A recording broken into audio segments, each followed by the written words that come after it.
Wife went on a month-long SX strike after I complained about her blowing up our date night by choosing drinks with friends instead of having SX with me. My wife and I generally have a great relationship. Last night, however, I learned from my wife that she has been on a sex strike for most of the last month due to some comments I made following our last date night, which was about a month ago. As background, I arrange a date night each month for the two of us.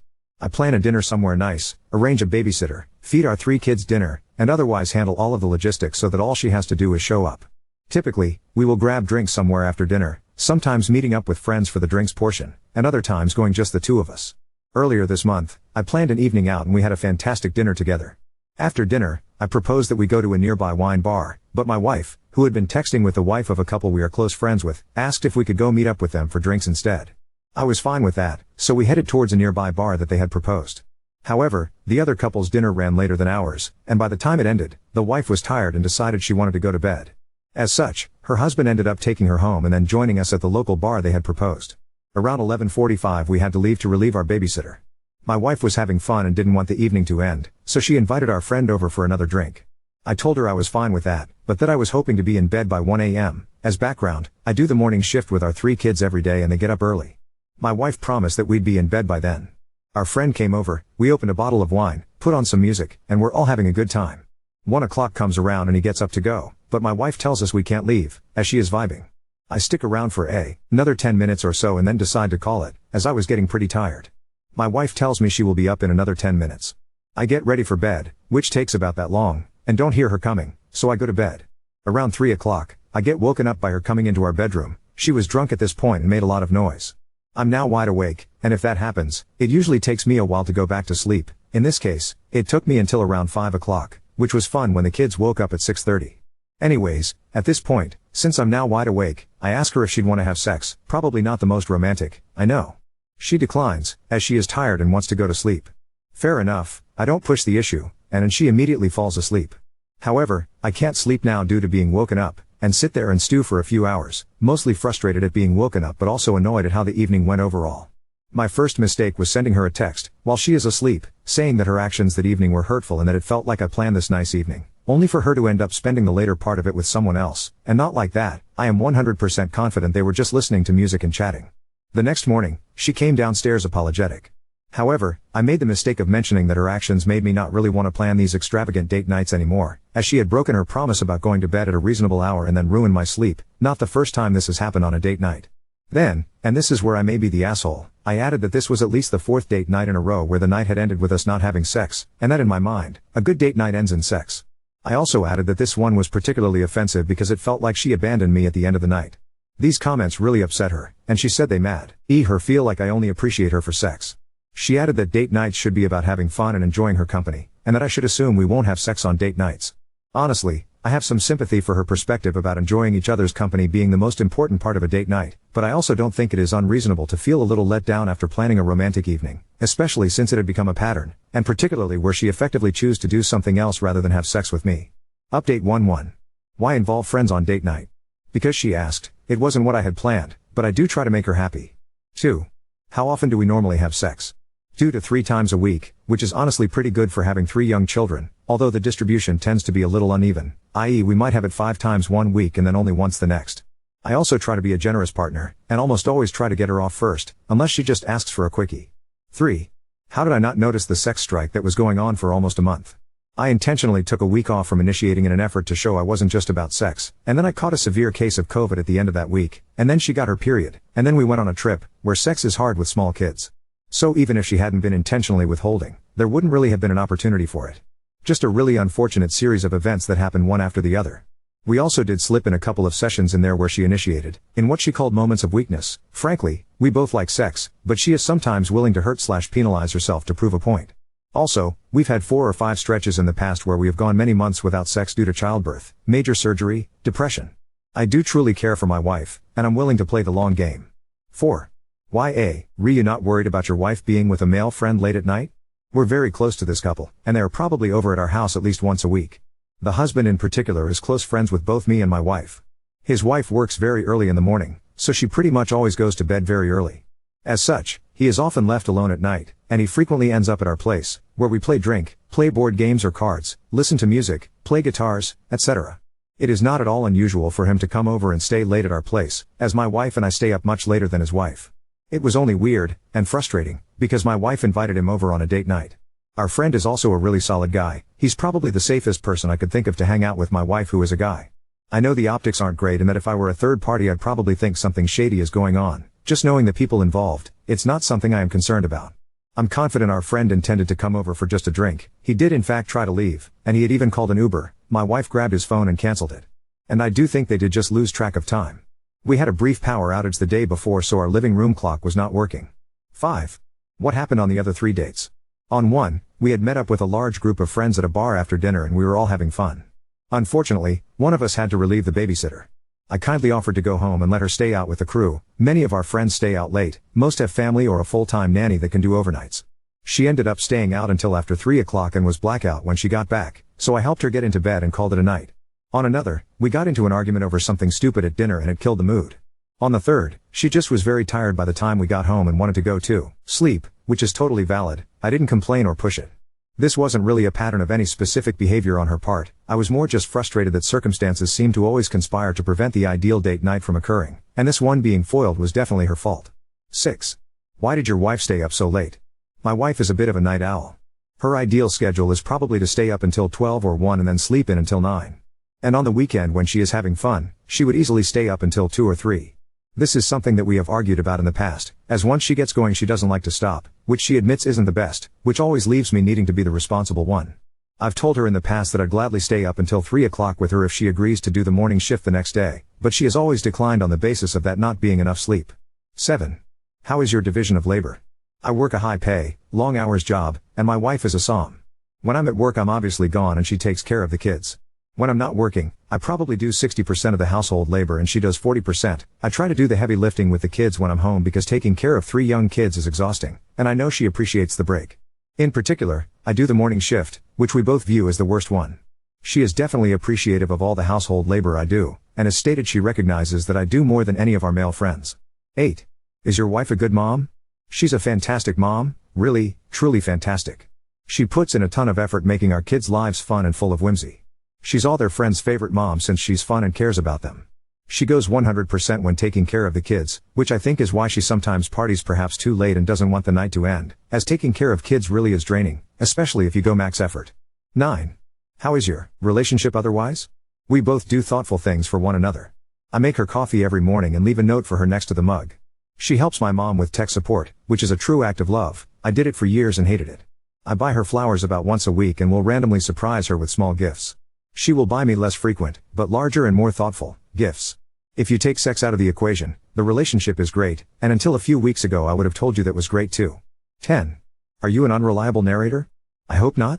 I think if you asked my wife what happened, she would agree with essentially everything I've said. I think she would probably just add some additional background information, the big one being that we have had arguments about sex in the past. We had a bad argument about 9 months ago that led to about a month-long hiatus after I complained to her that we never had sex while on vacation, and we probably take 10 or so trips a year, although many of them are just for long weekends. Her view was that we usually have kids in a room directly adjacent to us, and often other adults, since we typically do an Airbnb with friends or go to a friend's vacation home, and that she would be mortified if our kids or friends hurt us. It's honestly a valid point, and she convinced me of it. I stopped trying on vacation unless she initiates, which she still does periodically, but she did feel that I was ungrateful in light of all the normal sex we were having, and that she needed to reset expectations so that sex was special rather than a usual occurrence. I get the sense that her current sex strike is essentially the same thing. 11. Is this fake? Unfortunately, no. I'm very much a real human. Beep boop beep boop. Update 2. So in the future, she said she wants date nights to be just the two of us. We can do meetups with others on other days. This was what I was going to ask for, but she beat me to it. I also promise not to complain about sex, even where, like in this case, it was not the primary complaint but part of a larger complaint, and not to send grumpy texts while she is sleeping, and instead just talk to her in the morning. So communication wins again. We got into a fight over this the next morning, and I told her it was hurtful that on a date night she decided to hang out with a friend to finish the night rather than come to bed with me, and that a date night should ideally end in us having sex, not hanging out with others. This did not go over well, as it made her feel that I was only valuing her for sex, and that I was ungrateful for how much sex we do have, which is admittedly a lot for a married couple with small children. Update 3. I was unpacking the car and my wife had left her phone in there, and when I picked it up a text from our friend flashed across saying how he wanted to kiss her and asking her to tell me she needed a night out and should go out to the bar with him. I know it's an invasion of privacy, but we know one another's passcodes, so I opened her phone and checked their text chain. She had been deleting his messages, but they were still in the deleted messages folder, and it wasn't great. They've been going on dates during the day when I'm at work, and he has said very suggestive things to her. I confronted my wife about it and she claimed it was purely an emotional affair, that she knew he loved her, and enjoyed the attention, and that she had been dealing with severe depression, which is true, and it was nice to have someone to talk to who wasn't me. That she still loved me, it was just very flattering to have the attention. I don't know whether that is all true or not, but I honestly do think she is telling the truth. She pretty much argued it wasn't that big of a deal because they didn't do anything physical outside of him kissing her once, and in her defense the suggestive texts all came from him. So I don't know where we will end up, just reality shattering because I would have never thought either would betray me like this. Update 4: I had a true heart-to-heart with my wife 2 days after I learned of the emotional affair, and we are surprisingly in a really good place now. She apologized profusely, and her description and timeline of events is not as bad as I had feared. It is also consistent with what my former friend, we'll call him Rick, told me when I interrogated him, and I asked him first, before my wife would have really had a chance to collaborate on a story in the event she wanted to do so. It is also consistent with what my wife's sister has told me. She views me like a brother and is a true ally. As backstory, Rick and his wife have been going through marital issues for quite some time. We were aware of this. About 6 months ago, things really went into a tailspin, and he started talking to my wife almost as a therapist. I know this sounds weird, but my wife is really good at listening to people's troubles and providing insight. She does this for a bunch of friends, admittedly essentially all women. It started out like once a week or so, and gradually increased from there. By a couple of months ago, they were talking regularly, i.e. several times a week, but still only covering totally PC topics. My wife's sister actually confronted my wife and warned her that she thought Rick had fallen for her and that she needed to be careful. My wife was convinced that they were just good friends. The night of the infamous date night was actually still in this period. My wife admitted that the optics looked bad, but she really was just having a good time, and was frankly pretty drunk and not thinking clearly. She did say though that after that night she realized that he might have feelings for her, and that in retrospect it was pretty obvious. She felt bad about the date night fiasco, and has been much better in that regard, and she also reduced her alcohol consumption. 6 weeks ago, we went on a ski trip with 5 other families, including Rick and his wife. It was a horrible trip for him, and he and his wife fought a lot. One of the nights, he got pretty drunk and asked my wife to meet him at the bar at our hotel, since he needed to talk. While there, he told her that he loved her and wished that he had married her rather than his wife. My wife just told him I'm sorry. I had been putting the kids to bed when this went down and came down and inadvertently interrupted them right after they said this. I do remember some weird vibes in retrospect. My wife admitted she should have told me right then and there, but that she didn't want to blow up the trip for the whole friend group, as if she told me she was worried that I might make a scene. He then didn't say anything problematic for another week or two, and she chalked it up to him just being really drunk and really sad, and hoped things could just go back to normal. Unfortunately, Rick's marriage took a turn for the worse about a month ago, and it seems pretty clear that they are getting divorced. My wife, who suffers from severe depression, also went into a depressive period around this time, in large part due to some familial issues. This was timed very poorly, as I recently launched a new division at my company and have been working 60-hour week for the last 3 months or so. Both Rick and my wife felt isolated and lonely, and Rick started calling my wife virtually every day. They also started grabbing lunch once or twice a week. I guess he would meet her for lunch on his lunch break. The vast majority of their interaction was them talking about life, but he started saying inappropriate things in person like "you're the most beautiful woman I know" or "you're gorgeous." He also started drinking heavily, and he would send suggestive texts when drinking, which my wife claims she would just ignore. The time he kissed her I was actually home. The 3 of us had been hanging out and I went to use the restroom. I asked her why she didn't tell me or shut things down, and she admitted it was a mixture of not wanting to blow up our friend group plus her enjoying the attention and compliments, even if she had no interest in the guy. She chuckled a little bit when I asked if she had slept with him. For reference, R is probably 150 plus pounds overweight, which is one of the major strains in his marriage, whereas my wife is a true 10/10. Basically, she was depressed, needed someone to talk to, and since I was so busy with work, she found that emotional support elsewhere. She admits that it was really wrong, and has agreed to take a bunch of actions to prevent this in the future. For me, I still struggle with why she would do some of this. For example, if he texts that you should come over and join him in the shower, and you respond, "Why don't we do a lunch date instead?" From my view, that is pouring gasoline on a fire, by showing you still want to meet with him, whereas she thought she was steering things away from problematic situations. Something shady can't happen in a public setting. She said he came by the house a couple of times during the day, including once when our son was home with her, but that she really tried to steer things to public settings once she knew he loved her. It also does hurt a bit that in one of the texts are asked if they could do a lunch date and she says no. My husband, me, is working from home today, with a sad face. But we're going to make it work. We are going to do couples therapy and she wants to do individual therapy, and she also started working part-time to keep her busy on something else. We can't go fully non-contact with R, but now all communication has to include me. I am also going to work on being more emotionally present, even when working a ton, and I told her that if she is having a depressive episode and needs to talk to someone, she can always call me. Her mental well-being is more important than my war. She was afraid to call during the day since I am very busy and would call her instead. I also promised to work on being happier and more positive. I am usually a very cheerful person, which is something she loved about me, but I had been pretty grumpy and miserable over the last few months due to my job being crazy. So a little blame does rest with me. I'm certainly not perfect, although I'd never cheat on my partner. I know most of you will probably roll your eyes and say I'm being a pushover, but none of you know how amazing my wife is. She has a magnetic personality and is the life of a party. She is also one of the brilliant people I have ever met. She's a great mom, and my best friend. And finally, she's a bombshell. When she is dolled up, most heads turn when she enters a room. If you've ever seen Wedding Crashers, she is, in both personality and appearance, eerily similar to Isla Fisher's character, although she is better looking than Isla. I honestly can't blame R for falling for her, but I can blame him, and call him a piece of shit, for acting on it. Dumb? Maybe.